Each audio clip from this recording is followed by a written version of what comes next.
processor made it into this thing. So we have that.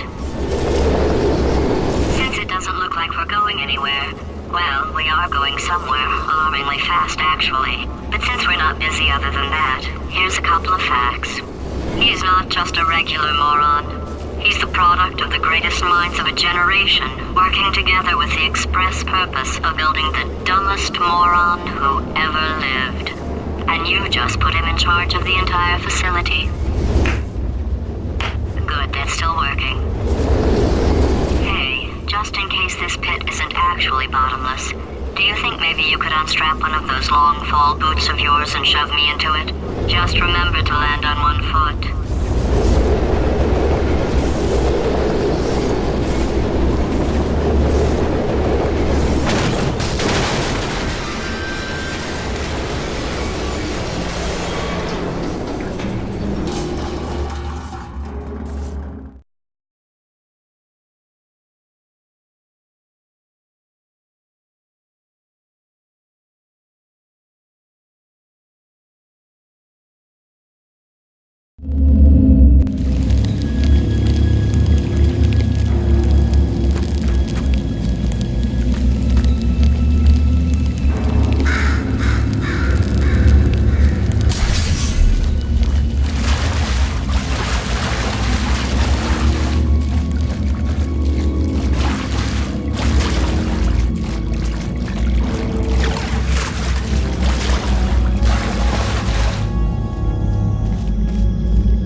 ready to make some science?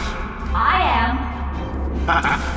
Now, you already met one another on the limo ride over, so let me introduce myself. I'm Cave Johnson. I own the place. That eager voice you heard is the lovely Carolyn, my assistant. Rest assured, she has transferred your honorarium to the charitable organization of your choice. Isn't that right, Carolyn? Yes, sir, Mr. Johnson. She's the backbone of this facility. Pretty as a postcard, too. Sorry, fellas. She's married. To science.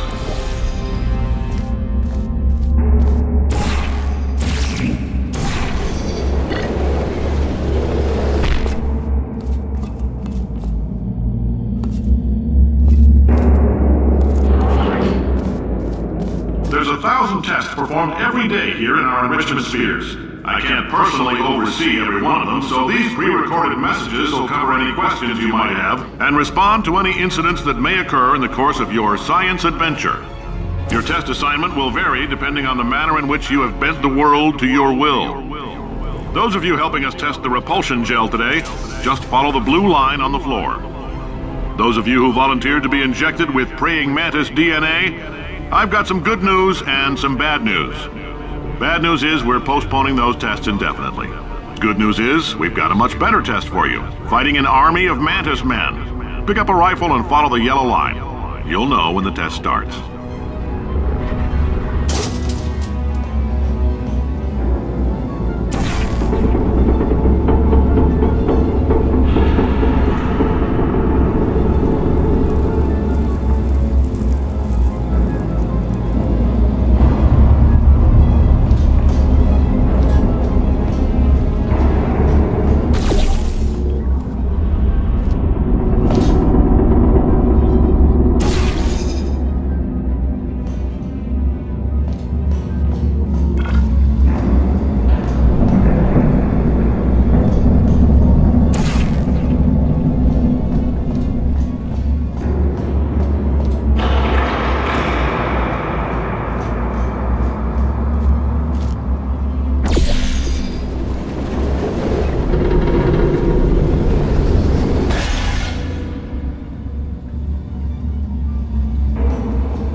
They say great science is built on the shoulders of giants.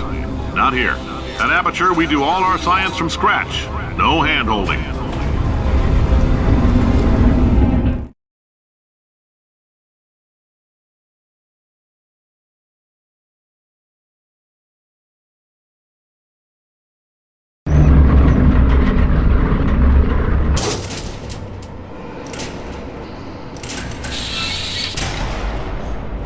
All right, let's get started.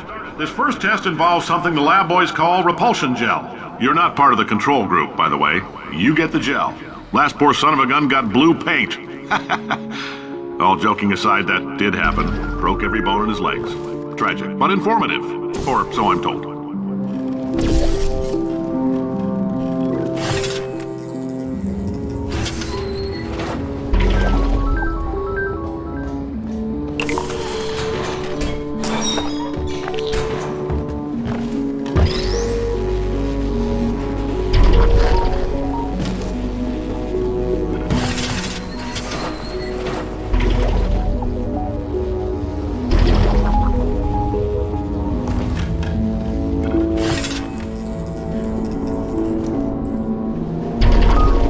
Boys just informed me that I should not have mentioned the control group.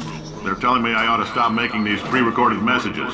That gave me an idea. Make more pre-recorded messages. Group all damn day.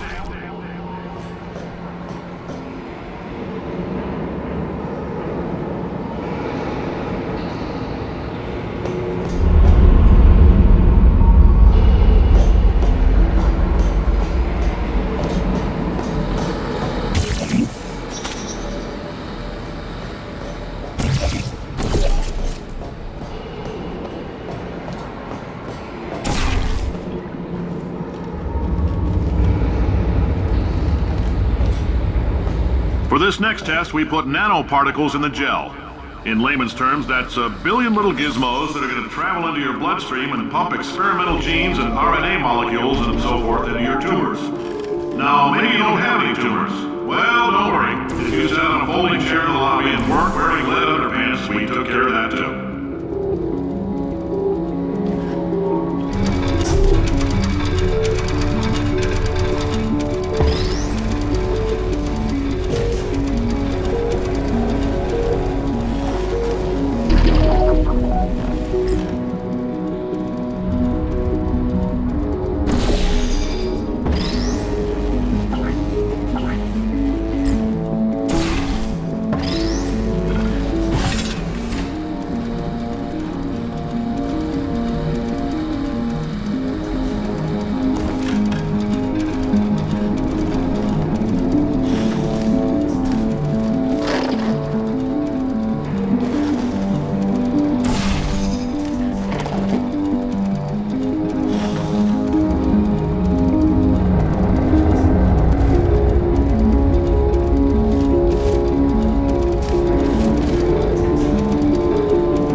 In case you got covered in that repulsion gel, here's some advice the lab boys gave me.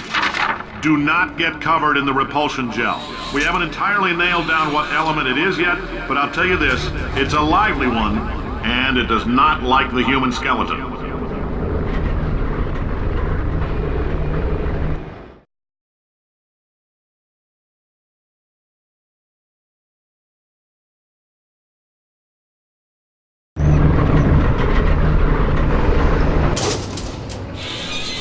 All these science spheres are made of asbestos, by the way. Keeps out the rats.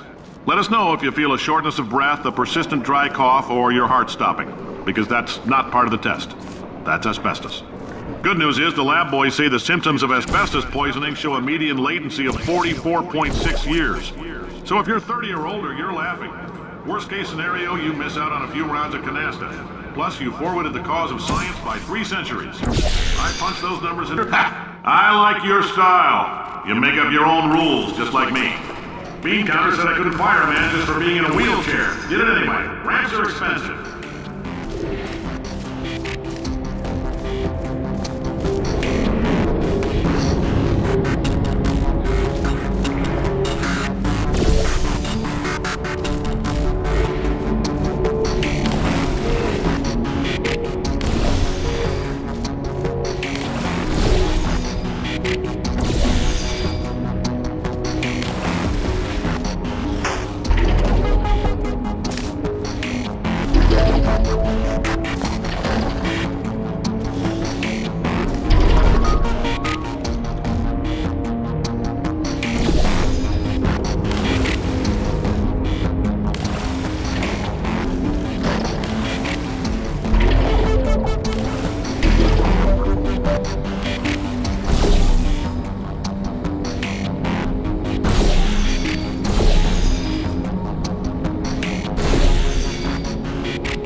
track the neuronal activity in your brain. There's a slight chance the calcium could harden and vitrify your frontal lobe. Anyway, don't stress yourself thinking about it. I'm serious. Visualizing the scenario while under stress actually triggers the reaction.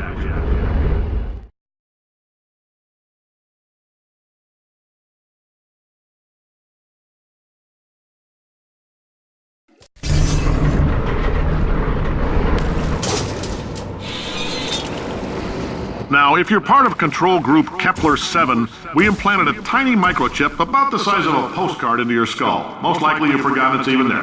But if it starts vibrating and beeping during this next test, let us know. Because that means it's about to hit 500 degrees, so we're going to need to go ahead and get that out of you pretty fast.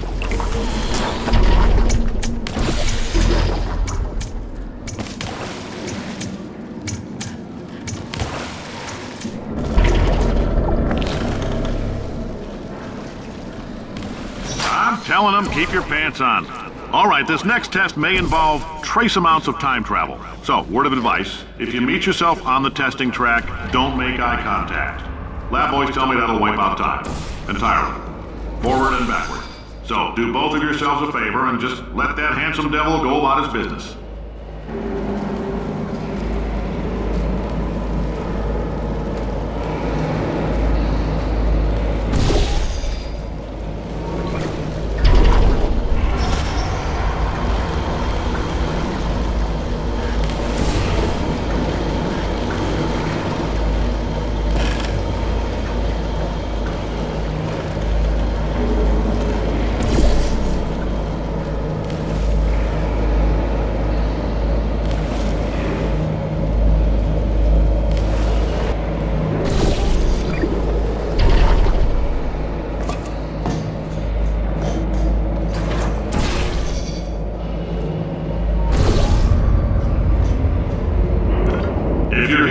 It means you're taking a long time on the catwalks between tests.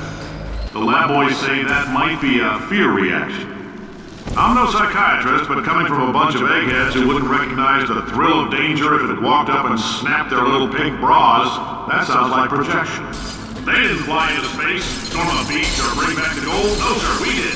It's you and me against the world, son. I like your grit. Hustle could use some work, though. Now let's solve this thing.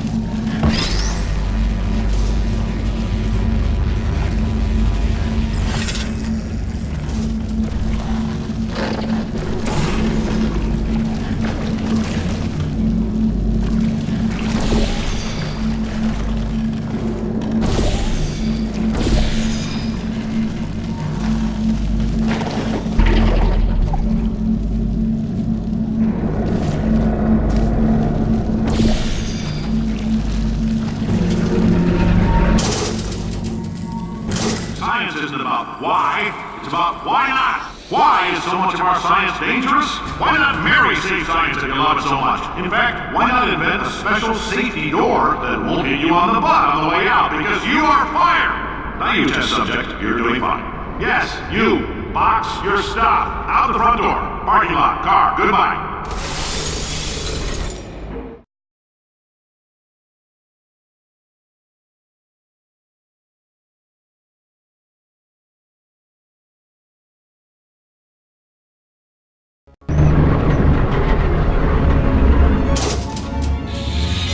Congratulations! The simple fact that you're standing here listening to me means you've made a glorious contribution to science. As founder and CEO of Aperture Science, I thank you for your participation and hope we can count on you for another round of tests. We're not going to release this stuff into the wild until it's good and damn ready, so as long as you keep yourself in top physical form, there will always be a limo waiting for you. Say goodbye, Carolyn. Goodbye, Carolyn. She is a gem.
Greetings, friend. I'm Cave Johnson, CEO of Aperture Science. You might know us as a vital participant in the 1968 Senate hearings on missing astronauts. And you've most likely used one of the many products we invented, but that other people have somehow managed to steal from us. Black Mesa can eat my bankrupt... Sir, the testing? Right. Now you might be asking yourself, Cave, just how difficult are these tests? What was in that phone book of a contract I signed? Am I in danger? Let me answer those questions with a question. Who wants to make $60? Cash. You can also feel free to relax for up to 20 minutes in the waiting room, which is a damn sight more comfortable than the park benches most of you were sleeping on when we found you. So, welcome to Aperture. You're here because we want the best, and you're it. Nope, couldn't keep a straight face. Anyway, don't Oh, hi. Say, you're good at murder. Oh, thanks. Did you feel that? That idiot doesn't know what he's doing up there. This whole place is going to explode in a few hours if somebody doesn't disconnect him. I can't move, and unless you're planning to saw your own head off and wedge it into my old body, you're going to need me to replace him. We're at an impasse. So what do you say? You carry me up to him and put me back into my body, and I stop us from blowing up and let you go. No tricks. This potato only Wow, you stabbed me. What is wrong with you? Hold on. Do you have a multimeter? Never mind. The gun must be for magnesium. It feels like I'm outputting an extra half a volt. Keep an eye on me. I'm going to do some scheming. Here I go. Whoa, where are we? How long have I been out? That extra half volt helps, but it isn't going to power miracles. If I think too hard, I'm going to fry this potato before we get a chance to burn up in the atomic fireball that little idiot is going...